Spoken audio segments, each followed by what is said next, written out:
দেখুন একটা মায়ের বাসায় জায়গা হয়নি, না ছয়টা ছেলে, আশেপাশে এগুলো সব ছেলেদের বাড়ি। দেখেন ওনাদের বাসায় তার জায়গা হয়নি। এই যে 6টা ছেলের বাড়ি সব আশেপাশে, এগুলো মায়ের জায়গা হয়নি। জঙ্গলের ভেতরে একটা টিনের ঘর করে এই ঘরের ভেতরে ওনাকে রেখে গেছে।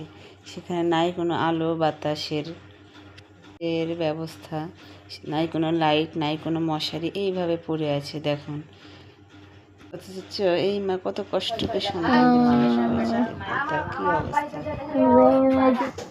তালা দিয়েছে কেন আপনাকে? তালা দিয়ে রেখেছে কেন?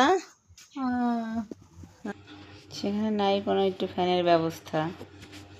অনেক কষ্টে থাকে উনি, অথচ ছেলেরা তাকে দেখে না। দেখেন দেখুন যে মায়ের 10 মাস 10 দিন পেটে ধরে মানুষ করেছে, সে মায়ের কী পরিণতি, কী অবস্থা। জরাজীর্ণভাবে পড়ে আছে, নাই ঠিকভাবে খাওয়া, নাই কোনো কিছু। এই জন্য কি মা এত কষ্ট করে সন্তানের মানুষ করে 10 মাস 10 দিন পেটে ধরে? হায় রে মানবতা, হায় রে মানুষ। জনমদুখী মায়ের কী অবস্থা। এটা দিনাজপুরের রামডি মোড়ের সামনে। এই দৃশ্যটা দেখে আমি নিজেকে চোখের পানি ধরে রাখতে পারলাম না।